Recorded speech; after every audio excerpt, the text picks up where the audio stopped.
Hi అండి. Welcome to Hepsiba foods. ఈరోజు వీడియోలో నాటుకోడి పులుసు. నాకు తెలిసి చికెన్, మటన్ ఇష్టపడే వాళ్ళకి ఈ నాటుకోడి పులుసు చూస్తుంటే నోట్లో నీళ్లు ఊరాల్సిందే. అంత టేస్టీగా ఉంది. ఇప్పుడిప్పుడే వంట నేర్చుకునే వాళ్ళు కూడా చేయగలిగే విధంగా చాలా సింపుల్ పద్ధతిలో చేసి చూపిస్తున్నాను. మన ఛానల్ని సబ్స్క్రైబ్ చేసుకోండి. బెల్ సింబల్ని యాక్టివేట్ చేసుకోండి. నా వీడియో నోటిఫికేషన్ మీకు వస్తుంది. మన ఛానల్లో వంటకాలని మీరు ఫాలో అవ్వచ్చు. ఆయిగలో వేసిన నాటుకోడి అమ్మ ఊరు నుంచి ఇలా ఆయిగలో వేసి పంపించింది. ఈ చికెన్ కేజీ ఉంటుంది. ఆయిగలో వేయటం అంటే కొంతమందికి తెలిసి ఉండకపోవచ్చు. చికెన్లో పసుపు, ఉప్పు, అల్లం వెల్లుల్లి పేస్ట్ని వేసి చికెన్లోని నీరంతా పోయేంతవరకు స్టవ్ పైన పెట్టి బాగా పూర్తిగా ఎగరపెట్టిన దాన్ని ఆయిగలో వేయటం అంటారు. నాటుకోడి పులుసులోకి కావాల్సిన మసాలాలని తయారు చేసుకుందాం. స్టవ్ వెలిగించుకొని ఒక ప్యాన్ పెట్టుకుని దాల్చిన చెక్క 1 ఇంచు, ఇలాచీలు 4, లవంగాలు 6, 1 స్పూను ధనియాలు వేసిన తర్వాత ఒక 10 జీడిపప్పులను వేసుకోండి.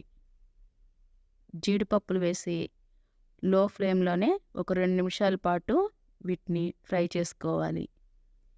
ఈ మసాలాలు 2 నిమిషాలు ఇలా ఫ్రై అయిన తర్వాత ఇప్పుడు ఎండు కొబ్బరిని తురుముకుని 2 స్పూన్లు వేసుకోండి. ఒకసారి ఇలా గరిటెతో ఒక 2 నిమిషాల పాటు ఇలా కలుపుకోవాలి. ఇప్పుడు స్టవ్ ఆఫ్ చేసుకుని గసగసాలు 1 స్పూన్ వేసుకోండి. గరిటెతో కలిపి వీటిని పూర్తిగా చల్లారపెట్టుకోవాలి. ఈ మసాలాలని నీళ్లు పోయకుండా గ్రైండ్ చేసుకోవాలి. ఈ మసాలా పొడి కూరకి మంచి రుచినిస్తుంది. నాటుకోడి పులుసు కొంచెం చిక్కగా, టేస్టీగా ఎలా చేయాలో చూపిస్తాను చూడండి.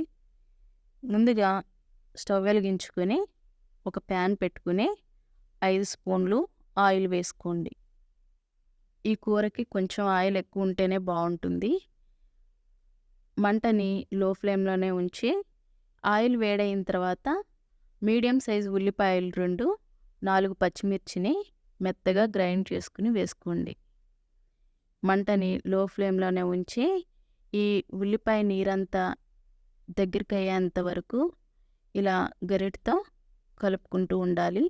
ఒక 2 నిమిషాల తర్వాత 1 స్పూను అల్లం వెల్లుల్లి పేస్ట్ని వేసుకోండి. అల్లం వెల్లుల్లి పేస్ట్ వేసిన తర్వాత మరొక 2 నిమిషాల పాటు ఇలా గరిటెతో కలుపుకోవాలి. ఈ మసాలాలు మాడిపోకుండా లో ఫ్లేమ్లోనే ఈ మసాలాలని వేయించుకోవాలి. ఇప్పుడు ఆయిగలో వేసిన నాటుకోడిని వేసుకోవాలి. ఇప్పుడు మంటని మీడియం ఫ్లేమ్లో పెట్టి ఒక 5 నిమిషాల పాటు ఈ ముక్కల్ని బాగా కలుపుకోవాలి. ఈ ఉల్లిపాయ పేస్టు, అల్లం వెల్లుల్లి పేస్ట్ అంతా ఈ ముక్కలకి బాగా పట్టేలాగా గరిటెతో ఇలా ఒక 5 నిమిషాల పాటు బాగా కలుపుకున్న తర్వాత పసుపు 1 అర స్పూన్ వేసుకోండి. ఉప్పు టేస్ట్ తగ్గట్టుగా వేసుకోండి. ఈ పులుసులో నేను కరివేపాకు కానీ, టమాటా కానీ, బిర్యానీ ఆకు కానీ ఇవేమీ వేయటం లేదు. అచ్చం నాటు పద్ధతిలోనే చూపిస్తున్నాను. ఇలా అడుగంటకుండా బాగా కలుపుకోవాలి. బాగా కలిపిన తర్వాత ఇప్పుడు కారం 3 స్పూన్లు వేసుకోండి. ముందుగా వేయించిన మసాలా దినుసుల్ని ఇలా పొడిలాగా చేసుకుని వేసుకోండి. ఈ పొడి మొత్తం వేసిన తర్వాత ఈ ముక్కలకి బాగా పట్టేలాగా గరిటెతో బాగా కలుపుకోండి. నోరూరించి నాన్ వెజ్ వంటకాలు మన ఛానల్లో చాలా ఉన్నాయి. వీలైతే ఒకసారి వాటిని కూడా చూడండి. ఇలా మొత్తం ఒకసారి బాగా కలుపుకున్న తర్వాత ఇప్పుడు ముక్క మునిగేంత వరకు నీళ్లు పోసుకోవాలి. 750 ml వరకు నీళ్లు పోసుకోవాలి. నీళ్లు పోసిన తర్వాత ఒకసారి గరిటెతో మళ్ళీ కలుపుకోవాలి. ఇప్పుడు మంటని హై ఫ్లేమ్లో పెట్టి ఉడికించుకోవాలి. ఈ కూర ఉడకటానికి ఒక 15 నిమిషాలు టైం పడుతుంది. ఒకసారి ఉప్పు చెక్ చేసుకుని ఉప్పు సరిపోకపోతే ఉప్పు వేసుకోండి. ఇలా ఉడికేటప్పుడు ఆయిల్ ఇలా పైకి తేలుతుంది. ఇలా ఆయిల్ పైకి తేలటానికి ఖచ్చితంగా 15 నిమిషాలు టైం పట్టింది. ఇప్పుడు మంటని మీడియం ఫ్లేమ్‌లోనే ఉంచుకొని ఒకసారి గరిటెతో బాగా కలుపుకోవాలి. మన ఛానల్‌ని సబ్స్క్రైబ్ చేసుకున్నారా? కూర కూడా అయిపోవటానికొచ్చింది. సబ్స్క్రైబ్ చేసుకోండి. ఇలా ఉంటే పులుసు సరిపోతుంది. మీకింకా చిక్కగా కావాలి అనుకుంటే ఒక 5 నిమిషాలు ఉడికించుకోండి. ఇప్పుడు సన్నగా తరిగి పెట్టిన కొత్తిమీరని వేసుకొని గరిటెతో ఒకసారి కలపండి. మన ఛానల్‌లో chicken dum roast biryani, mutton నల్లి బిర్యానీ, కాజు చికెన్ పకోడీ ఇలాంటివి చాలా ఉన్నాయి. ఒకసారి చూడండి. లింకు డిస్క్రిప్షన్‌లో ఇస్తాను. నాన్ వెజ్ వంటకాలే కాదు, వెజ్ వంటకాలు కూడా మన ఛానల్‌లో ఉన్నాయి.